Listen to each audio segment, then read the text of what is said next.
자, 민법 2조는 이렇게 써있어요. 권리의 행사와 의무의 이행은 신의에 쫓아 성실히 하여야 한다. 2조 권리는 남용하지 못한다. 잘하란 뜻입니다. 잘해라. 1항은. 2항은 막 하지 마라. 상식적으로 행동해라. 전체적으로 정상인으로서 행동을 하면 살아가자라는 게 이 2조 신의 성식인데, 이걸 우리가 널리 쓰고 있어요. 신의칙이란 말 들어봤을 거예요. 이게 신의칙. 그래서 첫 번째로는 보통은 1항을 신의칙이라고 하고 2항 남용하지 못하는 걸 권리 남용의 원칙이라고 이야기를 해요. 권리 남용 금지의 원칙이겠죠. 그래서 이게 왜 있냐, 뭐 이런 내용은 뭐 사회 전체 이익을 위해서 권리가 있는 거니까, 권리도 어느 정도 사회적인 어떤 공공적인 그런 면을 고려하여서 인정되어야 된다는 정신에서 인정된 것이다. 이런 내용이고. 그래서 민법 2조에 이거는 민법 전반, 그러니까 물권에다가 가족관계, 그러니까 전체적으로 공법, 소송법 전부 다 적용이 되는 원칙이라고 대충 생각하시면 돼요. 근데 여기에 이제 좀 몇 가지 이제 판례를 좀 말씀을 드리면, 뭐 이런 게 있었어요. 예를 들어서 공동묘지가 바로 앞에 있는 그게 보이는 아파트 단지였던 거야. 근데 그 얘기를 안 했어. 공동묘지가 보이는 집입니다라는 걸 얘기를 안 했어. 그러면 과연 신의칙상, 근데 공동묘지를 빼고 생각을 해보자고. 우리가 거래를 했어. 부동산 거래를 해. 너랑 나랑 사고 팔았어. 근데 주위에 뭐 산이 막혀 있어. 뭐 아니면 뭐 좀 전망이 좀 앞에 달동네가 좀 보여. 뭐 이런 느낌이라고 해보자고. 그러면 계약을 취소할 수 있을까 없을까? 상식적으로 할 수 없잖아. 근데 공동묘지가 보여. 할 수 있을까 없을까? 그래서 대판까지 간 거야. 근데 계약법상의 원리로 치면 당연히 그대로 가야지. 아니 뭐 서로 약속을 했는데 뭐 이런 거 가지고 이거 미리 말 안 해줬다고 해서 어떻게 그 큰 계약을 다 통째로 날리냐고. 근데 판례는 이 대법 판례는 이렇게 얘기를 한 거야. 아니 공동묘지 정도면 그 분양계약 체결 또는 가격에 상당히 영향을 미치는 요소로 작용할 수밖에 없는 건데, 그거를 니네가 미리 얘기를 안 한 건 부작위에 의한 기망행위다. 그러니까 고지할 신의칙상의 의무가 너희에게 있었다. 근데 너희는 그 의무를 다하지 않았으니까 이 분양계약자는 분양계약 취소, 채무불이행 내지는 불법행위로 인한 손해배상 청구를 할 수 있다는 게 대법원 판례야. 굉장히 신기한 판례지. 이걸 판놈들도 신기하긴 한데, 근데 이제 느낌은 그런 거야. 아니 판사가 봐도 그렇잖아. 공동묘지 얘기하면 왠지 안 살 것 같은데? 그러니까 말 안 하고 팔았다라는 그런 인식이 내가 봤을 때는 이 판례는 있는 것 같아. 그러니까 그걸 신의칙상 고지 의무라는 것으로 포괄하려면 이런 생각을 해보면 돼. 그게 없었으면 이걸 안 했을 걸 알았기 때문에 뭔가 내가 말해주지 않았다면 그것은 내가 적극적으로 기만을 한 거, 기망이라고 법에서는 얘기를 하는데 우리는 뭐 기만한다는 표현 많이 쓰니까 기만을 한 것 같다라고 본다는 거지. 그러니까 특이한 게 이건 직권으로 판단할 수 있어. 직권으로 판단할 수 있다는 게 왜 중요한 부분이냐면, 기본적으로 민사는 변론주의 원칙을 따라. 변론주의 원칙은 말 안 하면 판단해주지 않겠다는 거야. 그래서 내가 권리가 뻔히 있는데, 우리 맨날 소멸시효 관련된 거 우리 소송하잖아. 만약에 상대방이 소멸시효 완성을 주장하지 않잖아? 그럼 져. 설령 10년, 20년, 30년이 됐어도 상대방이 원용하지 않으면 소멸시효에 관련된 것은 변론주의 적용 대상이거든. 그렇기 때문에 상대방이 주장하지 않으면 상대방이 지는 거야. 권리가 있어도. 근데 이거는 직권이라고 하는 거니까 판사가 봤을 때 말이 안 되면 2조에 의해서 탄핵시킬 수 있다는 거야. 그 주장이나 아니면 그것에 의해서 기각시킬 수도 있다는 거지. 원용을 해주거나. 그런 기준이 된다는 게 굉장히 중요한 부분이야. 그래서 이 신의칙 파생 원칙이 몇 가지가 있는데 보통 뭐 4개 정도를 얘기해요. 첫 번째는 모순행위 금지. 모순행위 금지 아까 얘기한 그거겠지. 실효의 원칙. 실효라는 것은 효과가 사라진다라는 뜻이고, 뭐 사정 변경. 그리고 그 다음으로 2조인 권리남용 원칙. 이렇게 우리가 얘기를 하는데, 첫 번째로 이게 모순행위 원칙은 뭐 몇 가지 이제 인정을 받으려면 이런 게 있어. 객관적으로 모순적인 행위가 있어야 되고, 그 행위를 한 책임이 나한테 있어야 돼. 그리고 그것에 의해서 이 모순행위가 금지가 되려면 신뢰가 형성이 됐기 때문일 거 아니야. 근데 그 신뢰가 보호받을 가치가 있는 신뢰여야 돼. 법상으로. 그러니까 만약에 선행행위, 그러니까 모순행위를 한 그 사람의 이전에 신뢰를 발생시킨 행위가 만약에 강행법규, 그러니까 불법행위야. 심하게 불법행위라고 생각을 해보자. 그러면 내가 불법행위를 한 것에 대해서 신뢰를 가졌다고 해서 그것을 인정해줄 수 없다는 거지. 만약에 내가 장기를 파는 사람이야. 내가 이거 장기를 팔아가지고 뭐 얼마를 줄게 뭐 이런 걸 했어. 그럼 그 행위 자체가 뭐야? 불법이야. 그 행위 자체가 뭐 오케이 될 수 없는 거기 때문에 나는 저 사람이 장기 팔아서 뭘 할 거라는 걸 믿었다라는 그 신뢰는 보호받을 수 없다고. 그런 내용이고, 뭐 아까 얘기했던 그 부분이 일종의 이제 금반원에 들어가는 부분인 거지. 그리고 하나 더 이제 뭐 부정된 걸로 하나 봐야 되는데, 아까 얘기한 거랑 그래. 토지거래 허가구역이라는 게 있었어. 그러니까 토지를 거래하려면 허가를 받아야만 되는 거야. 근데 만약에 허가를 받지 않으면 이제 그게 계약에 대한 이익이 불가능한 상태인 거지. 그러니까 근데 이런 상황인 거야. 어떤 사람이 허가구역에 있는 토지를 팔았어. 근데 팔았는데 이 사람이 나중에 와서 이러는 거야. 아니야, 이거 허가구역이어서 무효야. 이렇게 주장해. 얼마나 어이가 없어, 산 사람 입장에서는. 아니, 네가 그렇게 팔아놓고서는 이제 와서 법 때문에 안 된다고 하면 네가 금반원이다. 근데 무효를 주장하는 것이 과연 오순행이냐, 오순행 금칙에 반하는 것이냐? 아니다. 왜냐면 강행법규에 위반한 거니까. 허가를 받지 않고 토지를 파는 게 허용이 되지 않는데, 그거를 허용이 된다고 말했다라는 그 신뢰는 법에 위반된 것에 대한 신뢰이기 때문에 인정받을 수 없다라는 게 이 부분이고, 두 번째로는 이제 뭐 이게 있어. 통상임금에 관한 규정은 강행규정. 그러니까 임금 관련된 거는 다 강행규정이잖아. 이때 뭐 단체 협약 같은 걸 해가지고 사용자랑 근로자랑 정기상여금 같은 거 통상임금에 포함시키지 말자 뭐 이렇게 얘기를 한 거야. 상여금 뭐 이렇게 시키지 말자 뭐 이렇게 한 거야. 근데 합의를 했으니까 민사의 기본적 원칙은 뭐야? 사적 자치가 먼저야. 우리끼리 약속하면 법이 있어도 그게 먼저라고. 그런데 또 불구하고 이거는 그 무효를 주장할 수 있다.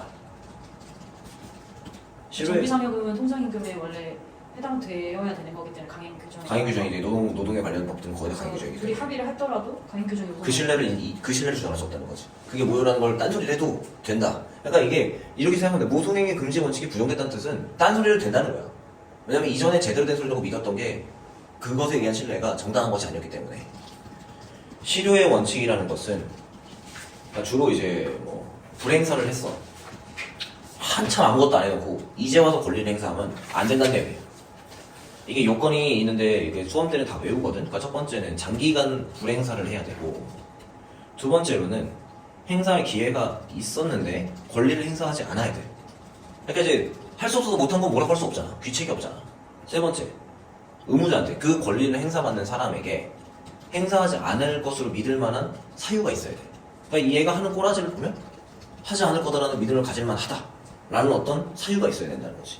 뭐 두 번째, 행사할 기회에 대해서는 조금 판례에 따라 차이가 있긴 한데, 예를 들면 뭐 이런 거야. 뭐 송전선이 만약에 있었어. 토지 위에 뭐 한전에 엄청 큰 송전선들 있잖아. 그런 게 있어. 근데 나는 송전선이 있다는 거를 보고 당연히 땅을 샀겠지? 눈이 있으니까. 근데 그걸 알고 취득을 했다는 것이 소유권 행사의 제한. 그러니까 여기에 뭘 쌓을 수 없는 상태가 된 거야. 위에 송전선이 있으니까. 이 상태를 용인하다고 할 수 없다는 거야. 내가 그걸 알았다고 해서. 그러니까 한전에서 이런 거지. 네가 송전선 있는 거 보고서 여태까지 아무 말도 안 하고 뭐 이러고 있었으면서, 그러면 너는 이 위에가 송전선이 있다는 것을 용인한 거 아니냐. 넌 이 사용 제한된 상태를 알고서 토지를 취득한 거 아니냐 라고 주장을 했는데, 재판 판례는 이렇게 얘기하는 거야. 그거를 알고 있었다고 해도, 그러니까 송전선이 있는 걸 알고 취득을 했다고 하더라도 그것이 곧 소유권 행사가 제한된 상태에 용인했다고 판단할 수 있는 거 아니다. 그리고 종전 토지 사유자, 그러니까 매도인이 그 송전선이 이제 달리는 거를 용인했던 사람, 그 사람이 아무런 권리 행사하지 않았다라는 거는, 아니 지금 새로운 매수인 입장에서는 고려할 게 아니다. 이게 대법원 판례예요. 다른 판례 하나만 더 얘기해주면 뭐 이런 게 있어. 뭐 징계를 받은 거야, 직원이. 그래서 의원 면직, 그러니까 면직이 된 거야. 쉽게 말해 잘렸어. 그래서 퇴직금까지 수령을 했어. 그러고 10년이 지나. 뭔지 알겠지? 대충 느낌이 오지? 근데 이 상황에서 비슷한 상황으로 의원 면직이 됐던 직원이 이제 대법원에서 승소를 한 거야. 비슷한 상황인데.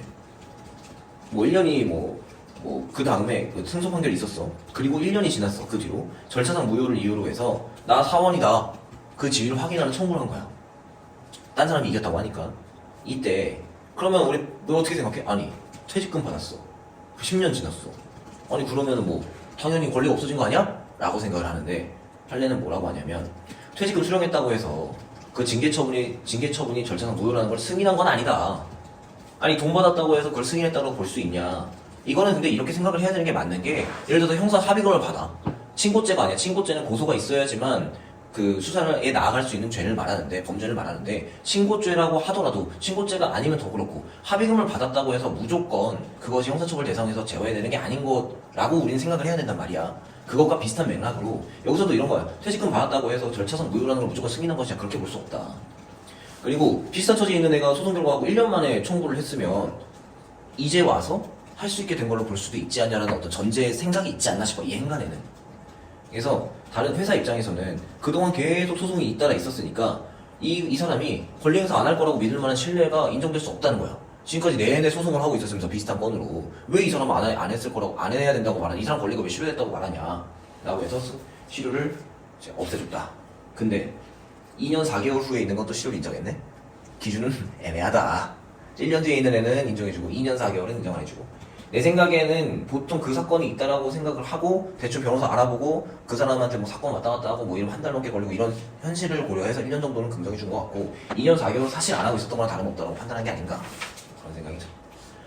사정 변경이라는 게 있는데 다음으로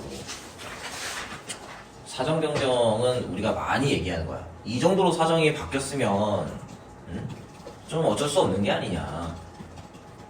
아주 예외적으로 인정되는 것이 있는데 뭐 이런 게 있어. 유명한 판례로는 회사의 임원이나 직원이 회사에서 어떤 계속적 거래, 그러니까 매달 하는 거래를 위해서 보증인이 된 사람이 있을 수 있잖아. 뭐 대표이사 뭐 여기에 뭐 보증 연대 보증하세요 이런 거 나온단 말이야. 그런 사람이 퇴사를 해. 그럼 어떻게 된 거야? 이 사람 계속 책임져야 돼? 근데 계약서상에 그 변경사항이 있어 없어? 없잖아. 그러면 계약대로 가면 뭐야? 이 사람 책임지는 거야. 근데 이 사람 입장에서는 난 퇴사했는데 이거는 매달 하는 계약에 대한 것인데 그러면 해지할 수 있다. 사유는 사정 변경으로. 저 본인의 책임을 사라지는 거지. 근데 이게 그 당시에 이거는 근보증, 그러니까 계속적 거래에 대한 것이고 한 번에 돈을 빌릴 때 연대 보증을 한 것도 달리 보는 게 있어. 그건 다르거든. 어떤 부분이 있고. 그 다음 권리남용. 권리남용이 조금 판례가 좀 있고 좀 어려워. 이거 권리남용이다 이렇게 얘기하는 거. 이게 우리 상대방 중에 우리가 소송을 남용하면서 권리남용하고 있다고 주장하고 있는 사람들도 있지. 뭐 얼마 전에 그 가압류 결과 나왔던 그 상대방이 맨날 주장하는 게 우리를 괴롭히고 있다 이러고 있단 말이야. 근데 소송을 하는 건 권리 아니야. 개인에게 권리야. 명백한 권리라고. 그러면 소송을 많이 하면 권리남용인가? 애매한 부분이 있지. 근데 그 얘기를 할 건데 권리남용으로 보려면 이제 뭐 주관적 요건이랑 객관적 요건 모두 필요하다 판례가 뭐 이렇게 얘기를 해. 그러니까 뭐 주관적 요건은 가해 목적 같은 게 있고 객관적으로는 그러고 실제로 그렇고 뭐 정당한 이익을 결여한 권리 행사로 보이는 사정이 있다 뭐 이런 식으로 뭐 이런 게 이제 요건으로 보는데 일단 근데 다만 판례는 이런 부분이 있어. 소유권이 아닌 권리 있잖아. 소유권이 아닌 권리의 경우에는 주관적 요건을 항상 필요하다고 생각하지는 않는다라는 설명이 좀 하나 있어. 나머지는 좀 물권적인 측면이 있어서 이거 설명하기가 조금 그렇고. 자, 긍정한 뭐 권리 남용이다. 이런 게 있어. 건축물은 그러니까 경계가 있으면 토지 경계가 있으면 50cm를 띄워야 된단 말이야. 근데 50cm가 아니라 30cm를 띄고 건축을 해버린 거야. 20cm 밀려 들어왔잖아. 이 사람이 철거를 청구했어. 50cm인데 30cm밖에 안 해서 밀고 들어왔으니 철거해라. 판례는 이렇게 말했지. 대지에 건축돼 있고 아니 자기가 자기 땅에 건축을 했고 일단 첫 번째 그리고 수년이 지났다. 그러니까 철거를 구하는 거는 권리남용이다. 그게 뭔가 문제가 있는 거겠지. 뭐 이런 것도 있어. 거꾸로 뭐 이 판례 중에 이미 건물이 서 있어. 근데 그 토지를 딱 매수를 해. 그 다음에 그 시가, 그러니까 토지 시가가 7배가 넘어 건물이. 그거 철거하라는 거야. 내가 토지 샀으니까 이 해라. 그 토지를 그러면서 철거해라. 아니면 그 토지 시가 2배로 네가 사라. 이렇게 한 거야. 이거 소유권 빙자해서 품위를 도모한 거니까 권리남용이다. 권리남용을 부정한 거는 아까 그거야. 송전선 있는 거 알면서 토지를 취득하고 13년이 지났어. 근데 그동안 한전에서 보상도 안 해줬어. 그래가지고 이거를 농지로 이용을 해왔다고 하더라도 토지, 그러니까 뭐 한전에서 이런 얘기를 했나봐. 아니 위에 송전선이 있는 거랑 밑에 농사 짓는 거랑 뭔 상관이냐, 뭐가 제한이 있다는 거냐 이렇게 얘기를 했는데 그런 거는 토지권 소유 행사에 장애가 없다고 할 수 없다. 왜냐면 토지는 사는 순간 그 위로 그 밑으로 권리를 취득하는 거거든. 그렇게 그거가 장애가 없다고 할 수 없다. 그러니까 청구가 권리남용 아니다. 이런 내용 하나가 있고. 어쨌든 그리고 그 밖에 이런 게 좀 있어. 권리남용을 하는 과정에서 불법행위가 돼버리면 그게 손해배상 의무가 되잖아. 근데 이거는 이렇게 생각을 해. 권리남용 자체에 대한 효과가 아니라 그냥 불법 행위에 대한 손해배상을 해야 되는 것이다. 그리고 뭔가 내 토지에 저놈이 건물을 이제 지어버렸어. 근데 내가 만약에 철거를 구하는 게 권리남용이야. 억울하지 엄청. 그런 상황에서 철거는 당하지 않아도 그렇다고 해서 그 권리남용이 아니라고 해도 얘가 무료로 쓸 수 있다는 건 아니야. 그러니까 얘가 우리가 적절한 침해를 내 사용권이 제한되는 것에 대한 적절한 손해배상을 걔가 해줘야 돼. 지료를 주든 아니 내가 다른 것에 대한 기회를 얻을 수 있는 게 명백했는데 그거를 이 사람들이 뭐 보상을 해주든 뭐 이런 식으로 해서 손해배상 청구를 해서 그걸 받아내야지. 민사는 약간 어떻게 하면 우리가 잘 살아갈 수 있을까에 대한 내용이기 때문에 그렇다.